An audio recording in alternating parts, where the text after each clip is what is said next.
Republik Indonesia, tanah air Nusantara ini siapa pemegang sahamnya, siapa ownernya, siapa. Ini hubungannya teknis loh ya.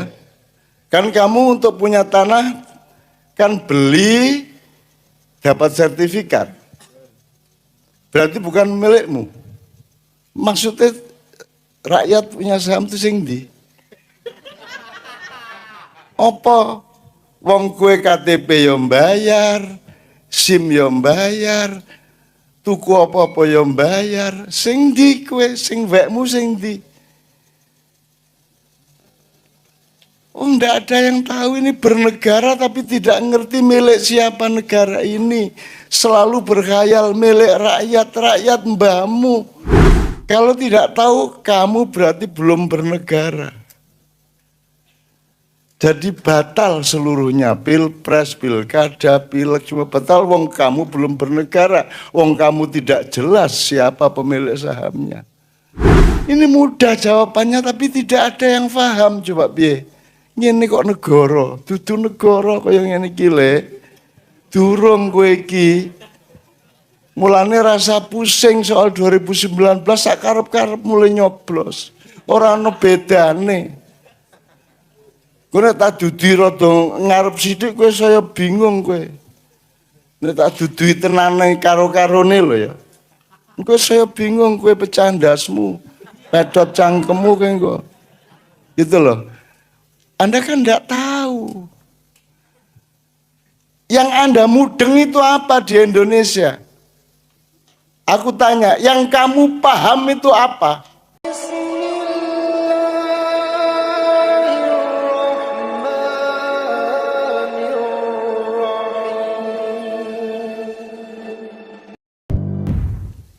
Oke, bismillahirrahmanirrahim. Assalamualaikum warahmatullahi wabarakatuh. Mungkin saya hanya pengen berbagi bagaimana pemahaman tentang garis, bidang, dan kubus. Kalau awalnya saya pakai analogi kubus itu untuk memudahkan memandang apa yang terjadi, memudahkan memecahkan masalah, menjawab tentang mudeng atau enggak mudeng itu letaknya di mana tadi dan seterusnya. Kalau awalnya saya menganalogikan pakai kubus, kalau di sepemahaman kita manusia itu kan terdiri dari 3 lapis. Ada wadak, badan yang membawa ini, ada akal yang mengolah, dan ada spirit.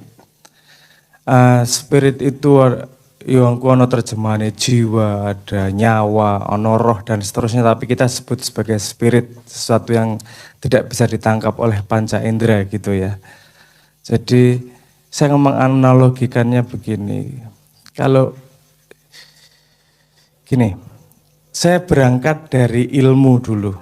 Ilmu kan memisah-misah, ini tuh apa, ini apa, ini apa, definisi dulu ya. Terus kemudian kita ngomong dari kebijaksanaan, bagaimana itu semua bersambung menjadi sebuah sistem.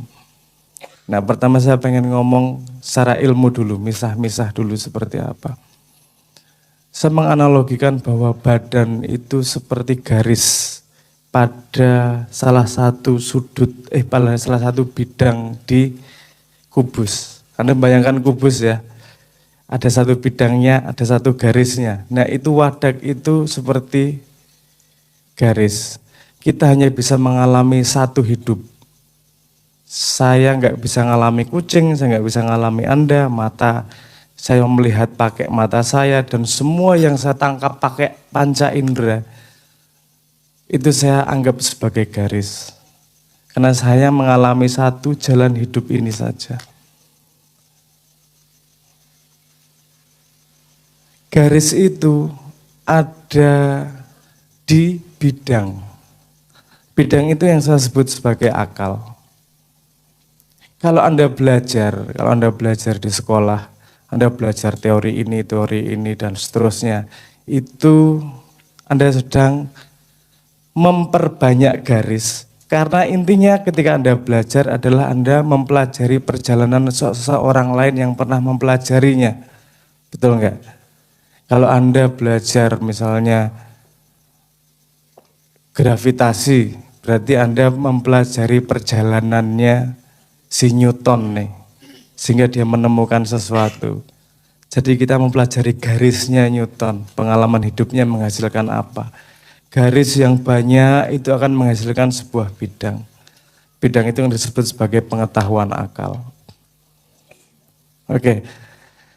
Akal itu tadi, bidang itu tadi ada di salah satu bidang dari kubus yang lebih besar. Kubus itu saya sebut sebagai, kalau saya menyebutnya sebagai spirit. Nah, kubus ini ada di dalam ruangan. Saya nggak bahas tentang ruangan. Ruangan adalah ilahiyah, tempat di mana semua kubus itu berada. Ruangan ini adalah spirit. Spirit di mana dia tempat bersinggahnya akal dan kemudian karena dia jadi dasar dari bidang, kalau nggak ada kubus nggak akan ada bidang, kan gitu. Kubus ada bidang dan dalam bidang ada garisnya. Kalau secara ilmu pemisahannya seperti itu. Dan sekarang kita belajar sedikit tentang kausalitasnya, sebab akibatnya. Jadi kalau saya memandang sesuatu, memandang sebuah masalah, memandang sebuah pertanyaan, itu saya garisnya jelas ini di mana dulu yang utama. Misalnya gini, kalau urusan garis, pertanyaannya itu lapar, jawabannya makan. Sederhana ya.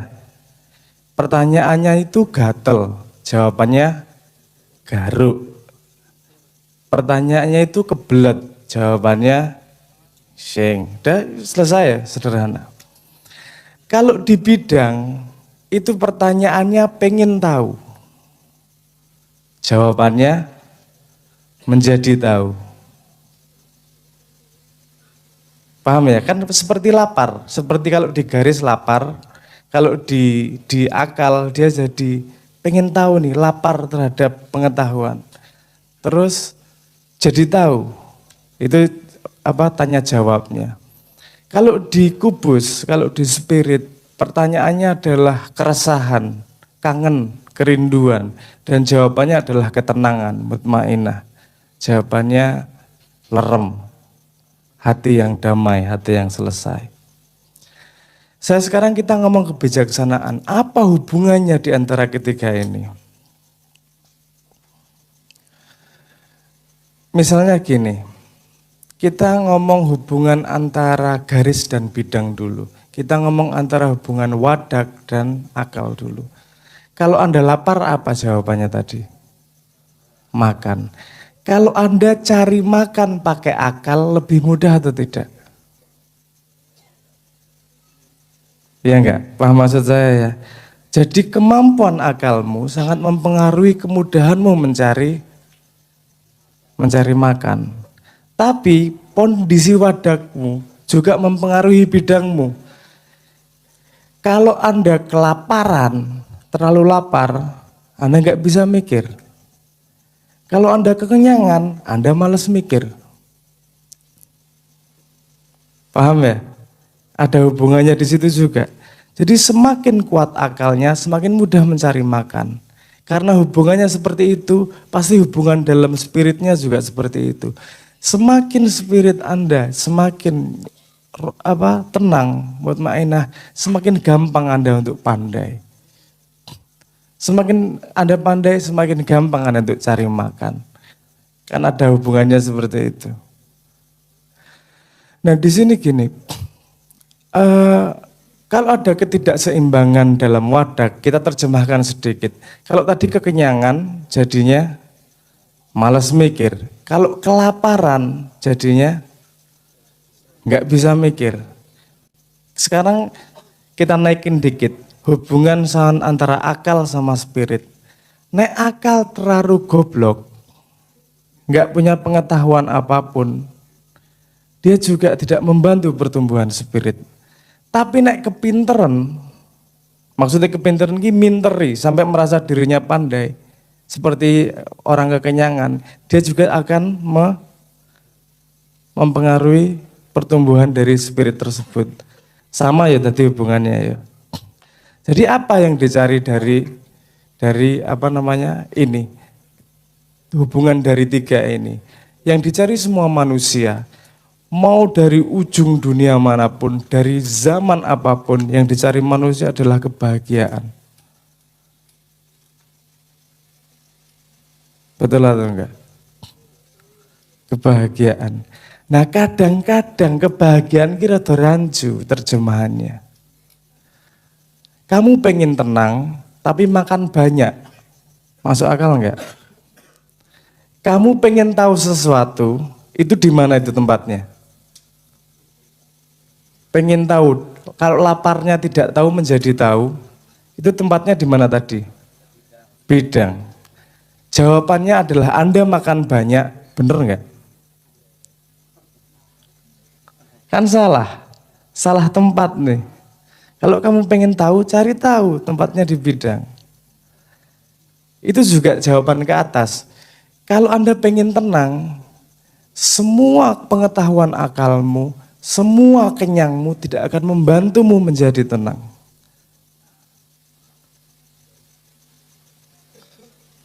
Ini saya ngomong relasi ini. Ngomong relasi tersebut. Paham maksud saya ya? Ini dibutuhkan keseimbangan di antara tiga ini. Enggak boleh terlalu lapar, enggak boleh terlalu kenyang. Enggak boleh terlalu tidak tahu apa-apa, tapi juga tidak boleh terlalu merasa tahu terhadap sesuatu. Tidak boleh terlalu kangen yang membuatmu menderita, tapi juga jangan merasa sudah sampai juga. Nah itu yang akan membuat tidak berkembang kesatuan dari tiga ini. Nek ndelok masalah presiden, masalah pilihan pilpres, masalah itu kan Anda lihatnya kan gampang banget. Iki masalah apa iki? Iki masalah garis apa masalah bidang atau masalah kubus? Saya nggak ngomong satu, semua pasti terlibat. Tapi Anda bisa melihatnya. Saya kasih contoh begini. Orang bikin musik, itu kan karya. Tapi musik itu bisa gini. Musik itu hanya bisa susunan nada. Itu urusan garis itu. Musik bisa menjadi sebuah komposisi harmoni. Itu urusan bidang. Musik adalah komunikasi, itu urusan ruang. Urusan kubus. Pekerjaan misalnya. Kalau urusannya garis, Anda mencari makan. Kalau urusannya pikiran, kalau urusannya bidang, Anda menjalankan tugas. Kalau urusan kubus, Anda punya kesempatan pengabdian. Sudut pandangnya sama sekali berbeda loh. Padahal mengerjakan sesuatu yang sama. Paham maksud saya? Kalau bikin lagu, biasanya orang-orang musisi ngomong kalau bikin lagu paling enak tuh kalau lagi patah hati. Kalau lagi patah hati, lagi menderita, lagi mengalami sesuatu yang sampai jero lah. Itu nanti keluarnya akan sampai katanya gitu. Kalau melihat ini kan gampang banget nih. Kamu jadi membuat sebuah karya dari kubusmu. Sehingga kamu berbicara dengan orang lain lewat kubusmu. Paham ya? Kenapa Mak Yah bisa menerima apapun? Karena yang berkomunikasi di sini bukan urusan akal, bukan urusan wadak. Yang bersambung di sini bukanlah garis, bukanlah bidang. Yang bersambung di sini adalah kubus kita menjadi satu ruangan bersama. Jadi urusan akal ora paham secara ilmu, gak masalah. Kenapa? Karena yang dicari adalah bahagia. Kamu sak pinter-pinternya menungso apa yang dicari? Bahagia. Sak kenyang-kenyangnya orang yang dicari apa? Bahagia. Bagaimana ketika kamu sampai kebahagiaan tanpa paham apa yang kamu pahami, tanpa merasakan kenyang yang jadi ra masalah kabeh kuwi. Sewis tekan kok kowe urusane bahagia kok. Dan kita jadi nggak masalah menerima apapun. Bahkan sampai menerima Indonesia karena kita sudah pada kubus tersebut yang berhubungan bukanlah adu akal, yang berhubunganlah bukanlah adu ganteng, yang berhubungan bukanlah garis ataupun bidang, yang berhubungan adalah kubus tersebut. Paham maksud saya? Jika kubus kita terbuka, jika kita paham sebagai diri kita kalau Anda lihat presiden ngomong akan calon presiden atau siapapun yang ngomong calon-calon atau siapapun temanmu, Anda akan bisa merasakan ini dia ngomongnya ini hanya urusan garis atau dia memakai bidang atau dia soal kubus, ketok kuwi. Karena Anda akan merasakan langsung itu. Ilmu pun kalau tidak tepat di Indonesia ini masalahnya ini juga menjadi sangat masalah ini. Ilmu dianggap sesuatu yang wis rampung. Padahal itu manifestasinya berbeda kalau koordinatnya tidak tepat. Kita sekolah dikon ngapalke pelajaran. Kalau ngapalke itu apa artinya? Itu urusan garis. Anda hanya hafal. Jadinya lulus punya titel, punya sesuatu punya level tertentu itu hanya urusan apalan. Jadinya cuma garis. Dia tidak akan bisa memenuhi kubus apapun. Kalau dia paham, jadinya bidang. Tapi kalau kamu dikubus, urusannya bukan lagi apal, bukan lagi paham, urusannya jadi bermanfaat. Jadi ada levelnya, ada perbedaannya masing-masing ya. Gunanya wadak adalah mempertahankan diri, gunanya wadak adalah tujuan utama wadak adalah tidak mati agar ada pertumbuhan pada bidang, pemahaman bidang dan pemahaman tentang kubus. Gunanya punya bidang, gunanya pengetahuan sangat banyak, itu adalah memahami bahwa sepinter-pinternya kamu, sepandai-pandainya kamu pasti ada limitasi dari pengetahuan itu. Lebih banyak yang kamu tidak tahu daripada yang kamu tahu. Seberapa banyak bidang yang kamu miliki tidak akan bisa memenuhi kubus tersebut. Karena semakin tajam pisaunya, semakin banyak bidangnya. Betul enggak? Paham ya maksud saya ya? Nah bidang ini yang sekarang sedang kita dewa-dewakan. Akal ki lho kita dewa-dewakan. Wis pokoke kudune nggo akal, kudune nggo akal. Iki durung pol iki akal ini. Dan kita dalam sejarah sangat banyak dibohongi oleh akal. Bukan dibohongi sih, gini. Akal yang tidak memahami limitasi akalnya, outputnya bisa sangat destruktif. Kalau saya kasih contoh misalnya gini. Akal yang tidak paham akalnya sendiri. Anda tahu bilangan bulat ya, 1, 2, 3, 4, 5, gampang ya. Ada bilangan rasional. Yaitu 1/2, 22/7, paham ya? Itu ada. Dulu ada di zaman sayang profesor sudah balik tadi, saya pengen ngasih contoh bahwa sains itu juga punya kekejamannya sendiri. Dulu yang Anda kalau baca sejarah yang namanya Hippasus nek salah. Dia yang pertama kali membuktikan bahwa Pi 3,14159265 dan seterusnya itu. Pi itu bilangan irasional. Karena saat itu orang belum paham, dia dianggap dosa. Dosa sains, ditenggelamkan di tengah laut. Sekarang diketahui sebagai sesuatu yang biasa. Anak SMA belajar bilangan irasional. Jadi tadi ngomong Profesor sempat saya yang agak sedikit tidak rodok gatel ketika ngomong semua harus masuk akal. Akal itu harus paham dia limit dulu untuk bisa ngomong masuk akal.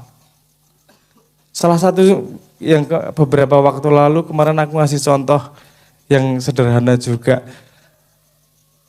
bahwa untuk mengetahui informasi masuk akal atau tidak, kadang-kadang kamu tidak punya cukup luas bidang itu untuk memahami sesuatu itu masuk akal atau enggak. Kadang-kadang ngono. Tak kayak contoh sederhana wes iki pokok-pokokan iki. 1 tambah 2 berapa? 1 tambah 2 tambah 3 berapa? 6. 1 tambah 2 tambah 3 tambah 4 tambah 5 tambah sampai tak terbatas berapa? Tak terbatas ya, masuk akal enggak? Masuk akal enggak? Itu jawabannya minus 1/12.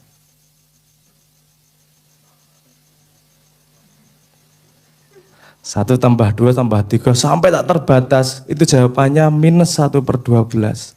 Itu bisa dibuktikan. Ini enggak masuk akal toh iki. Piye kok iso tak terbatas jawabannya minus 1/12? Anda butuh cukup pengetahuan untuk memahami jawaban itu. Anda harus tahu zeta functionnya dari Riemann. Anda harus tahu, ini ada beberapa matematikawan advance yang ada 3 matematikawan yang berbeda yang masuk pada hasil yang sama. Dan hasil ini dipakai dalam fisika modern sekarang, dipakai dalam string teori. Hasil itu minus 1/12. Orang masuk akal. Kalau kita sehari-hari orang masuk akal toh, wong tak terbatas kok jumlahnya minus pisan. Nah, akal itu sangat punya limitasi, bidang itu sangat punya limitasi. Maka beruntunglah orang-orang yang hidup pada kubus. Kenapa? Karena dia bisa menerima semua bidang. Dan hanya yang bisa menerima semua bidang, yang dia bisa melihat kemungkinan akan semua masalah. Dan saya harap masyarakat Ma'iyah minimal bisa mempersiapkan dirinya untuk menjadi bidang dan bisa menjawab masalah-masalah yang tidak bisa dilihat orang yang hanya mengandalkan bidang dan garisnya. Itu aja yang saya matur nuwun.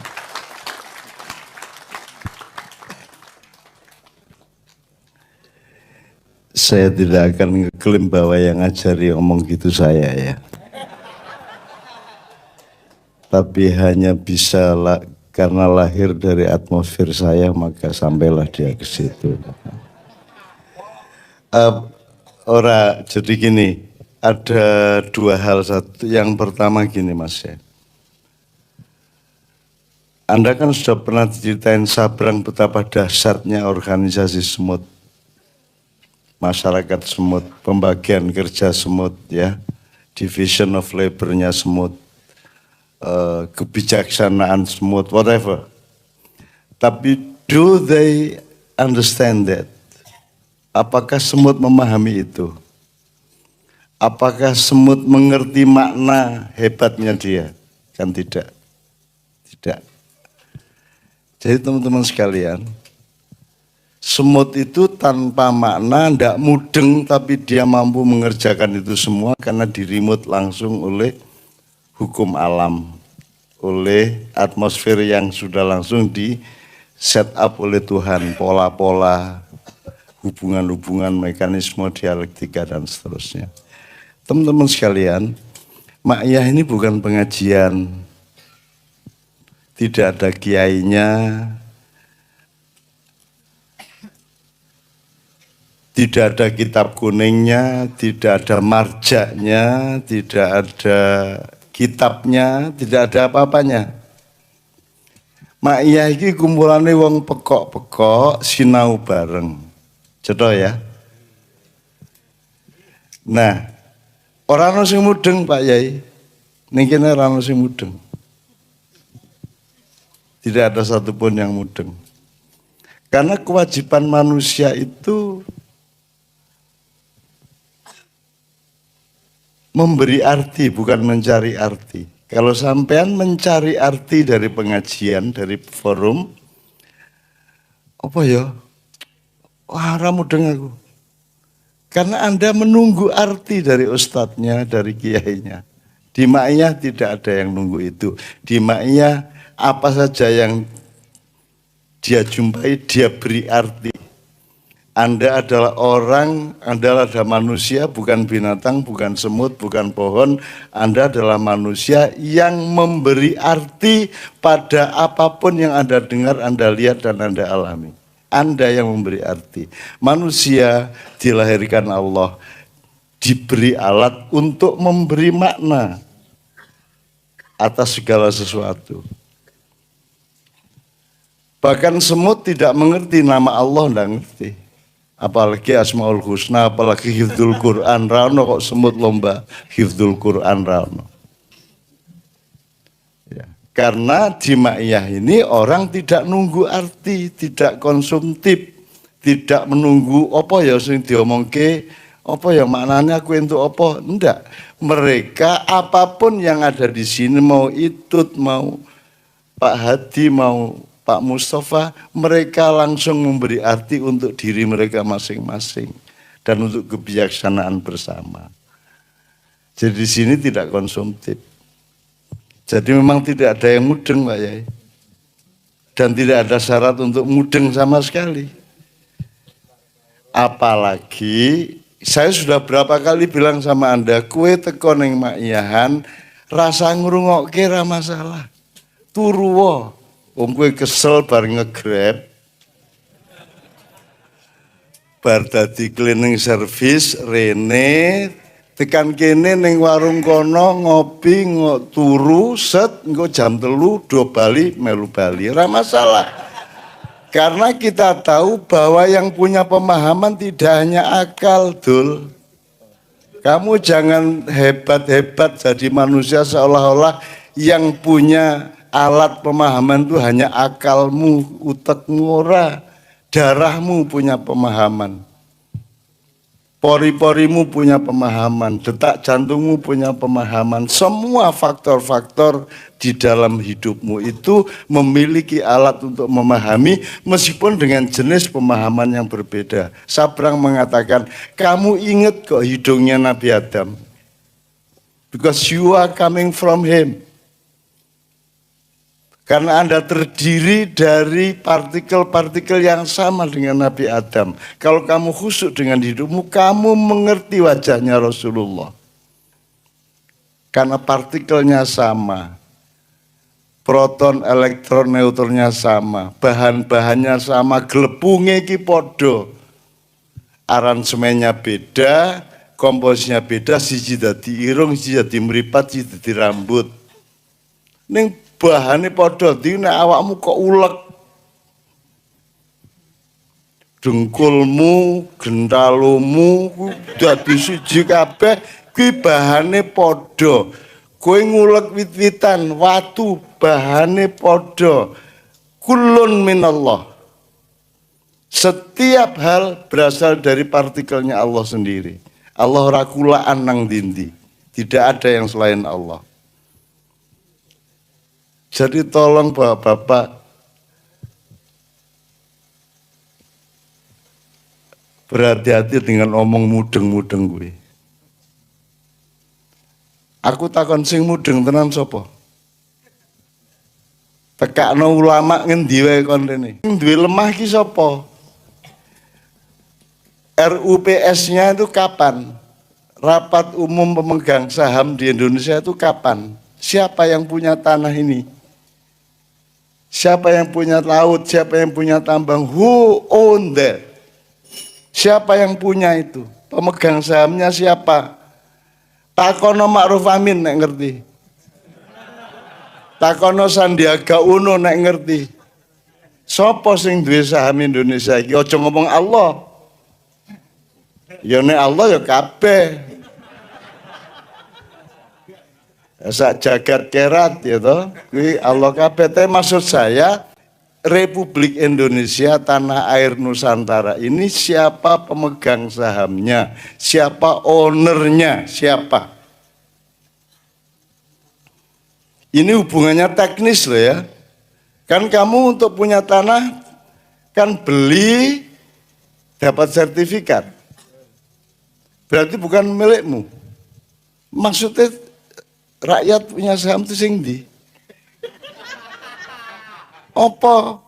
Wong kue KTP yo bayar, SIM yo bayar, tuku apa-apa yo bayar, sing ndi kue, sing wekmu sing ndi? Oh, enggak ada yang tahu ini bernegara tapi tidak ngerti milik siapa negara ini. Selalu berkhayal milik rakyat, rakyat mbahmu. Blegedes ya toh. Mana? Coba tolong para ahli tata negara. Semua yang ahli tata negara yang kuliah di Visipol ya. Kuliah di hukum ya. Jawab ini. Siapa pemilik sahamnya? Kan segala sesuatu harus jelas pemilik sahamnya supaya ada keputusan akan dibagaimanakan, akan diapakan, akan diarahkan kemana. Kan pemilik saham yang punya hak. Betul enggak Mas? Gue duit sak yuto nggawe warung angkringan. Kowe sing nentokke ning ndi le dodolan sepiro sepiring kan begitu. Anda yang menentukan ini Republik Indonesia siapa pemilik sahamnya. Jawab secara hukum, jawab secara konstitusi. Kalau tidak tahu kamu berarti belum bernegara. Jadi batal seluruhnya, pilpres, pilkada, pileg cuma batal. Wong kamu belum bernegara, wong kamu tidak jelas siapa pemilik sahamnya. Atau saya permudah. Bung Karno mengatakan, dengan ini atas nama bangsa Indonesia kami memproklamirkan kemerdekaan Indonesia. Adapun hal-hal yang berkaitan dengan peralihan, pengalian kekuasaan dan lain-lain akan dilaksanakan secara seksama dalam tempo yang sesingkat-singkatnya. Itu pengalian dari siapa ke siapa? Dul. Pengalian dari siapa ke siapa dan kapan pernah dialihkan tuh kapan? Kapan? Sopo? Dari sopo ke sopo kuwi karepe. Siapa yang berkuasa sebelumnya, siapa yang berkuasa sesudahnya? Belanda. Tanya sama Belanda, sampai hari ini Belanda tidak pernah mengakui kemerdekaan Republik Indonesia. Kenapa? Kalau dia mengakui 17 Agustus 45 sebagai hari kemerdekaan, maka dia mengakui bahwa dia menjajah Indonesia selama 3 abad. Kalau dia mengakui menjajah, maka dia harus bayar pampasan perang secara hukum internasional. Maka dia tidak akan pernah mengakui kemerdekaan kita, karena dia tidak mau bayar pampasan perang. Jadi pengalian dari siapa ke siapa? Ini mudah jawabannya tapi tidak ada yang paham. Coba piye? Ngene kok negara, dudu negara kaya ngene iki le. Durung kowe iki. Mulane rasa pusing soal 2019 sak karep-karep mulai nyoblos. Ora ana bedane. Kowe nek tak dudi rada ngarep sithik kowe saya bingung kowe. Nek tak dudui tenane karo-karone lho ya. Kowe saya bingung kowe pecah ndasmu. Pedot cangkemmu kayak kok. Gitu loh. Anda kan enggak tahu. Yang Anda mudeng itu apa di Indonesia? Aku tanya, yang kamu paham itu apa? Tell me one thing that you understand really. Saudara-saudara sebangsa dan tanah air. Sebut satu ulama di Indonesia. Sebut satu nama ulama. Satu aja. Satu ulama. Gus, siapa ulama di Indonesia? Sebut satu nama. Ma'ruf Amin ulama. Atas dasar parameter apa dia ulama? Loh, itu bukan parameter. Ulama itu, kalau hakim jelas wilayahnya. Fakih jelas wilayahnya. Insinyur jelas wilayah garapnya. Betul enggak? Ekonom jelas wilayahnya. Kalau ulama wilayahnya apa? Kalau ulama wilayahnya apa? Kalau fuqaha, fakih wilayahnya adalah fikih, hukum Islam. Hakim, pelaksana hukum Islam. Apalagi? Amir, eksekutor. Kalau ulama bidangnya apa? Baca Quran, baca hadis, pelajari Rasulullah, ulama, warasatul anbiya. Definisinya apa? Yang mana yang ulama? Nyun sewu, beliau itu fakih, ahli hukum Islam. Baca kitab kuning, khatam. Tapi apakah itu ulama? Apa definisinya ulama? Baca Quran. Ulama itu bidangnya apa? Iya. Maka doaku ya Allah, mbok kamu kasih satu saja ulama di Indonesia.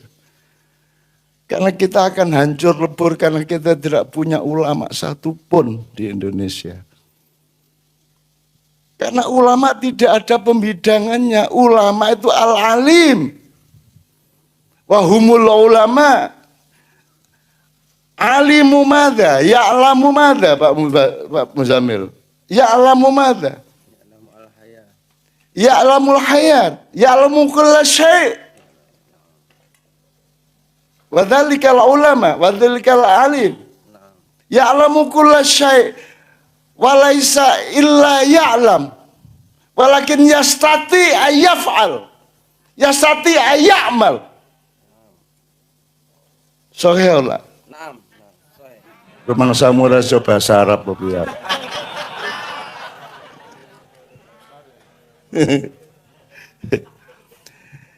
Kalau ulama itu bukan bidang, Mas. Nah, itu kubus minimum.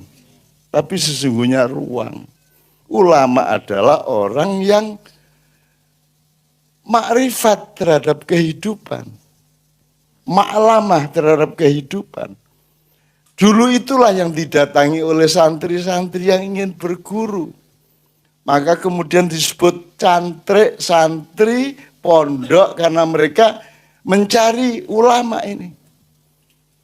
Karena pertanian dia bisa jawab, pencak silat dia bisa jawab, penyakit dia bisa jawab, kegelisahan hati bisa jawab, curhat dia bisa mendengarkan, salaman dia mau 700 orang, 1100 orang, tidak ada masalah.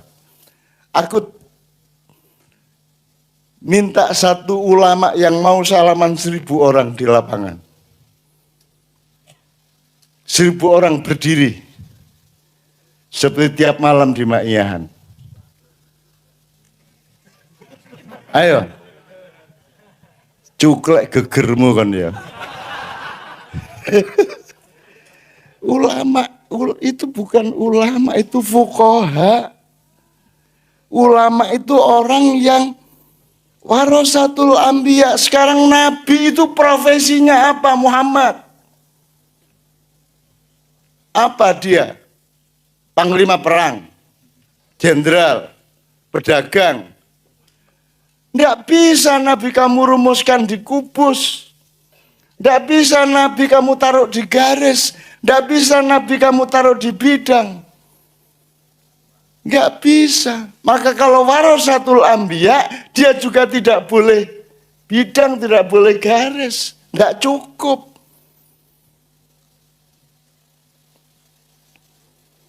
Jadi ulama itu apa? Innama yakhsyallahu yakhsyallaha min ibadi ulama. Selama ini artinya apa Pak Muzamil? Arti yang diartikan secara umum bahwa yang takut kepada Allah itu hanyalah para ulama. Gitulah kalimatnya. Bener Ustaz. Bener gitu. Tak kasih tahu bahwa itu salah ya. Tak kasih tahu bahwa itu terbalik ya. Jadi wis ana ulama iki ulama iki dudu. Sing wedi sing iki ngono ta? Kuwi piye iki uteke? Ya mesti ora mudeng urip nek kaya ngono kuwi carane. Ini bukan bahwa yang takut kepada Allah itulah hanya para ulama. Bukan. Sapa wae sing wedi karo Allah, bah kowe pegawai cleaning service, bah kowe Grab, bah kowe kuli pasar, nek kowe wedi karo Allah, kowe duwe potensi ulama. Bukan nek dudu ulama ora wedi, nek ulama wedi. Saiki aku takon, sing jare ulama sing wedi karo Gusti Allah sing ndi? Sebutan siji. Sebutan siji. Ayo dinilai bersama sejarahnya. Jadi terbalik logikanya, bukan ini ulama, ini bukan sing wedi Allah ulama. Ngono ta cara berpikir? Enggak. Siapa saja yang takut kepada Allah, dialah ulama. Gitu dong cara berpikirnya. Enak temen wis dibagi-bagi sing bar pesantren ulama sing iki dudu. Oh sing wedi karo Gusti Allah sing apa bisa dipastikan tamatan pesantren lebih takut kepada Allah dibanding tamatan SMA? Berarti logika tadi batal toh? Kan begitu toh? Jadi mari belajar, makanya sinau bareng Gus. Sinau bareng.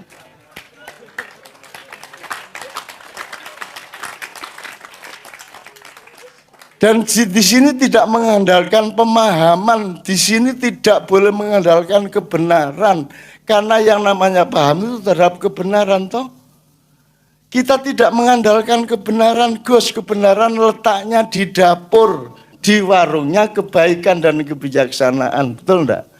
Kita sudah omongkan berkali-kali. Tadi sudah jelas rumusnya, kalau jauh pakai kebijaksanaan, agak jauh pakai kebaikan, dekat baru pakai kebenaran. Jadi kalau ngomong di pengajian bukan soal kebenaran, harus kebaikan. Tidak ada fastabikul haq, tidak ada dalam Quran. Yang ada fastabikul khairat. Cetok.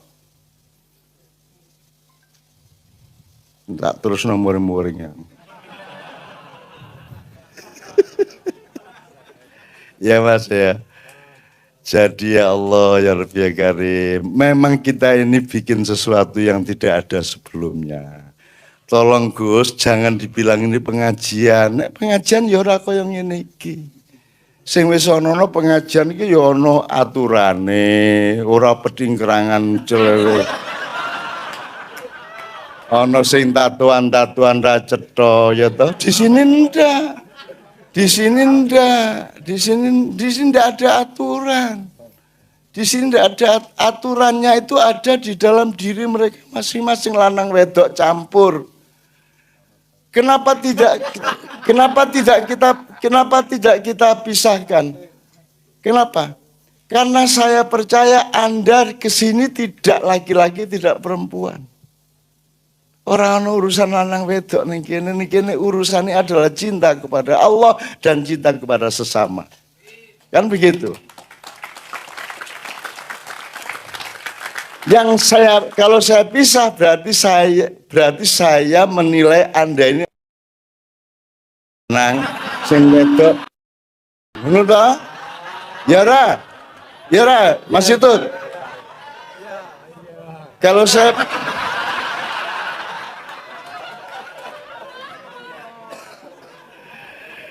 Gitu ya Allah. Mudah-mudahan bermanfaat untuk Anda semua ya rakyat. Oke. Saya tidak meremehkan siapapun, tapi mari kita belajar dong bareng-bareng. Belajar. Kalau Ma'iyah Anda kubuskan ya enggak. Ya masih mungkin bisa kalau kita, kalau bidang ya enggak lah, kalau garis ya enggak lah. Ma'iyah ini makanya menghindar, jangan sampai jadi ormas, jangan sampai jadi madhab, dan tidak boleh ada MH mania, menyaingi seker mania. Dan saya di KJ kemarin, lihat rekamannya di KJ kemarin. Kalimat pertama saya menginginkan dan saya memperingatkan sekali lagi kepada Anda harus waspada kepada saya. Anda jangan percaya kepada saya. Hati-hati sama saya. Saya kesini untuk mendorong Anda percaya kepada Al-Quran, kepada Allah dan Rasulullah. Saya jangan dipercaya. Sebelum kamu mendapatkan kedaulatan akal dan nuranimu, bahwa omongan saya bisa Anda pakai. Dan kalau Anda percaya, percayalah kepada kedaulatanmu sendiri, jangan percaya kepada saya. Aku ora paten. Ora dadi sapa-sapa le. Itu loh. Aku ora pengen duwe anak buah le. Aku ora pengen duwe umat le. Aku urip gelandangan wani nganti saiki. Bener-bener dalam arti gelandangan yang sebenarnya.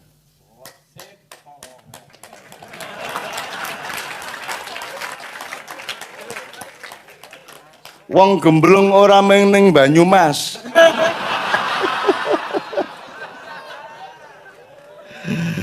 Oke, Allahumma sholli wa sallim ala sayyidina Muhammad. Mohon maaf kalau saya agak keras karena kadang-kadang sesuatu nada memang kadang-kadang referen toh, nganggo referen toh. Tujuan harus ada naiknya, ada turunnya kan gitu ya. Sekarang kita dengarkan bersama mengenai mizan, mengenai jauh dekat. Terutama tawaso bukan tawasi ya Pak Musamil ya. Tafadhol. Tepuk tangan untuk kiai kita ya. Assalamualaikum warahmatullahi wabarakatuh. Sebelum menjelaskan masalah mizan, saya merespon dulu masalah ulama. Gitu ya. Jadi dulu tahun 80-an Menteri Agama itu Munawir Sadali. Gitu ya. Tahun berapa Pak Mus? Munawir Sadali jadi Menteri Agama. Berapa?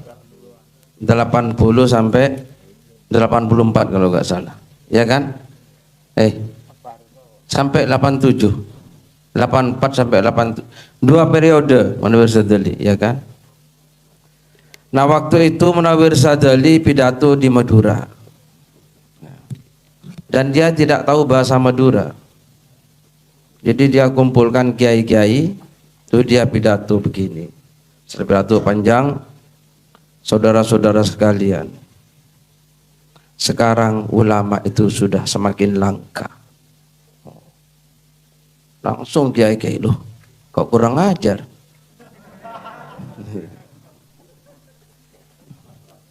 Dia nggak tahu kalau itu di Madura, bilangnya ulama semakin langka. Para langka itu kalau bahasa Madura kurang ajar.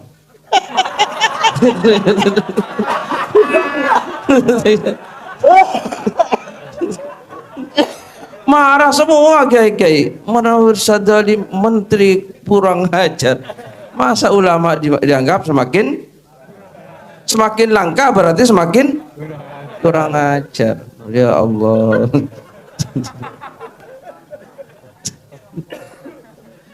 Nah, karena itulah, akhirnya dipahamkan, enggak kiai, bukan maksudnya semakin langka itu, gitu ya, bukan langka bahasa Madura, langka bahasa Indo semakin tidak ada, nah semakin jarang, ngono tuh, gitu.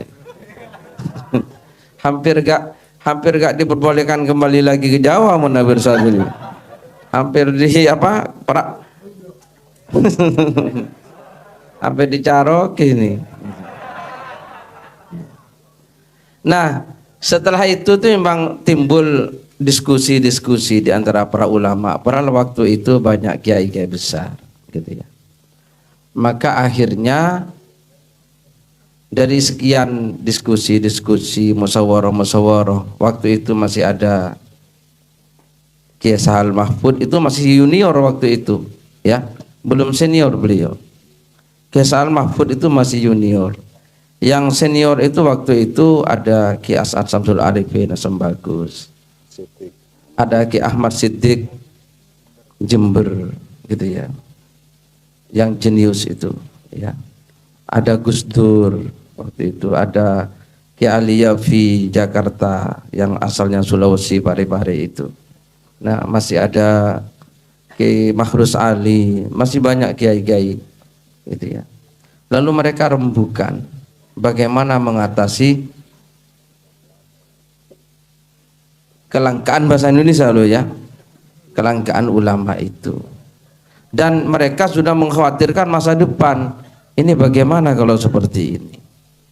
Dari diskusi-diskusi itu lalu muncul ide mendirikan lembaga kaderisasi ulama. Nah, itu dia. Nah, terus diskusi. Saya waktu itu masih aliyah. Saya waktu itu. Saya mengikuti diskusinya. Nah, akhirnya didirikanlah, tapi gak jadi. Mau dijadikan, maunya lembaga itu disebut lembaga kaderisasi ulama. Akhirnya gak jadi. Namanya dirubah lembaga kaderisasi ahli fikih. Nah, itu dia. Jadi gak berani akhirnya. Jadi betul jenengan tadi. Ya. Jadi maunya lembaga kaderisasi ulama gak jadi. Karena mereka menyadari ulama itu tidak bisa diciptakan. Tidak bisa. Meskipun Munawir Sadali memberanikan diri mendirikan MA, program khusus yang katanya sebagai kader ulama. Nah, itu iya kan? Munawir Sadali dengan formulasi MA tersebut 70% pendidikan agama, 30% pendidikan umum. Katanya Munawir Sadali untuk mencetak kader ulama. Tapi para kiai-kiai sepuh itu tidak berani. Maunya lembaga ini kaderisasi ulama, akhirnya yang didirikan lembaga kaderisasi ahli fikih. Gitu. Dan itu akhirnya didirikan di Situbondo, dan saya angkatan pertama di lembaga itu. Nah, betul. Saya angkatan pertama. Bukan berarti saya ahli fikih loh, tapi saya realnya angkatan pertama. Gitu ya. Hanya lembaga itu didirikan di Situbondo, maka disitulah saya berguru kepada kiai-kiai besar itu ya di situ. Saya berguru kepada yang ya sudah nggak usah dianu, kapan-kapan saja. Di lembaga kaderisasi ahli fikih. Jadi kalau begitu saya ini ya bukan ulama gitu ya. Saya hanya ngerti fikih sedikit-sedikit gitu. Karena lembaganya itu mereka menyadari bahwa ulama itu tidak bisa dikader, ulama itu tidak bisa dibibitkan. Sehingga tidak ada lembaga pembibitan ulama. Karena ulama itu lahir dari kehidupan. Lahir dari pergumulan dengan kehidupan. Dan juga dari Allah Subhanahu wa taala. Oke, itu saya kira ya. Untuk menanggapi tadi masalah ulama itu. Oh ya, saya ingat lagi. Tak tambahi.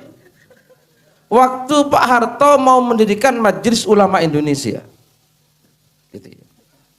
Itu kan karepnya Pak Harto. MUI itu karepnya Pak Harto ingin mengendalikan para kiai itu loh. Maka harus diwadahi. Karena kalau tidak ada wadahnya, mau dikendalikan repot. Bikinlah Pak Harto menggagas mendirikan Majelis Ulama Indo. Jadi MUI itu didirikan untuk ditunggangi memang, bukan untuk didengarkan fatwanya. Untuk ditunggangi oleh Pak Harto. Gitu ya. Diundanglah ulama-ulama itu. Gitu ya. Termasuk waktu itu masih ada Buya Hamka. Gitu ya. Nah, kiai saya, Ki As'ad Syamsul Arifin termasuk diundang, datang. Karena diundang, menghargai Pak Harto, datang. Ulama-ulama diundang. Nah, Pak Harto menyampaikan keinginannya untuk mendirikan Majelis Ulama Indonesia. Langsung kiai saya itu bilang, ya Pak Harto, kalau Pak Harto memang mau mendirikan itu, ya silahkan dirikan. Tapi Pak Harto, kata kiai saya itu, Ki As'ad Syamsul Arifin, saya tidak bisa jadi anggotanya karena saya bukan ulama. Itu kata kiai. Setelah itu kiai pamit pulang. Gitu loh. Masa Kiai As'ad yang dikenal waliullah itu mengaku bukan ulama? Kok orang sekarang gampang sekali ngaku ulama itu? Kiai As'ad itu, ya Allah, Kiai As'ad pejuang 45. Dia pernah mengusir Belanda. Dia pernah apa tuh? Ya. Ini dia yang membawa amanat tasbih dan ayat dari Syekhona Khalil kepada Mbah Hasyim untuk mendirikan NU. Nah, Kiai As'ad itu yang dulu diamanai oleh Syekhona Khalil Bangkalan untuk membawa tongkat ke Tebu Ireng. Ya. Oleh Syekhona Khalil. Terus setelah itu diamanai membawa tasbih. Jadi berdirinya NU itu dari situ. Gitu ya. Berdasarkan restu melalui tongkat dan tasbih. Nah, beliau ini tidak mengaku sebagai ulama. Nah, coba bayangkan. Silakan Pak Harto dirikan majelis ulama itu, tapi saya tidak bisa jadi anggotanya karena saya bukan ulama, kata beliau. Dan beliau pulang. Dan Buya Hamka yang bersedia jadi ketua waktu itu. Kan begitu. Ya gitulah ya. Nah, sekarang orang kan gampang sekali mengaku ulama. Apalagi kalau ada undangan gitu. Pertemuan para ulama gitu ya. Keburu datang. Aku ulama. Ya Allah, kata saya. Loh ya apa enggak? Saya pernah diundang pertemuan para ulama gitu. Dan saya gak datang. Saya mengikuti kiai saya. Kalau saya datang berarti saya ngaku ulama ini. Saya kan lebih baik pertemuan gento-gento kayak sampai ini gitu. Karena kalau ada pertemuan ulama yang datang berarti kan izin aku. Wong kiai saya ngaku bukan ulama, masa saya mengaku ulama gitu loh. Kan kualat saya sama kiai saya. Nah itu lah. Nah ini apalagi orang Madura itu hari kemerdekaan aja nggak diakui tanggal 17. Di Madura kemerdekaan RI itu tanggal 16, Mas. 16 Agustus 45. Betul, lagunya gini. 16 Agustus tahun 45. Besoknya hari kemerdekaan kita. Itu Madura.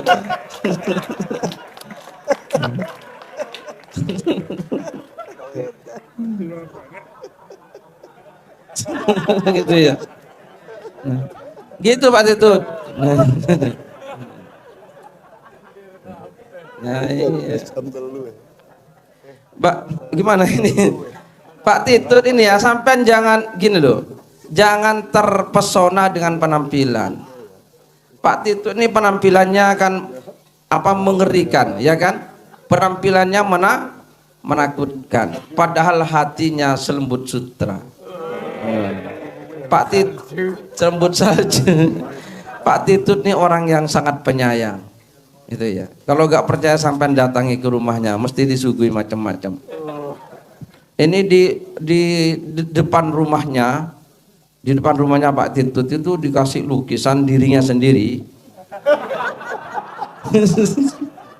Yang rambutnya panjang begini, di bawahnya ditulis, awas di sini ada setan. gambarnya dirinya ini. Jadi dirinya yang gondrong dilukis gitu ya.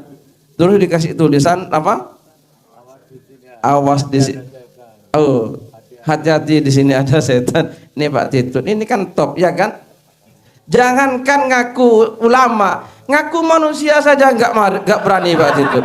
Ngaku setan. Itu Pak Titut.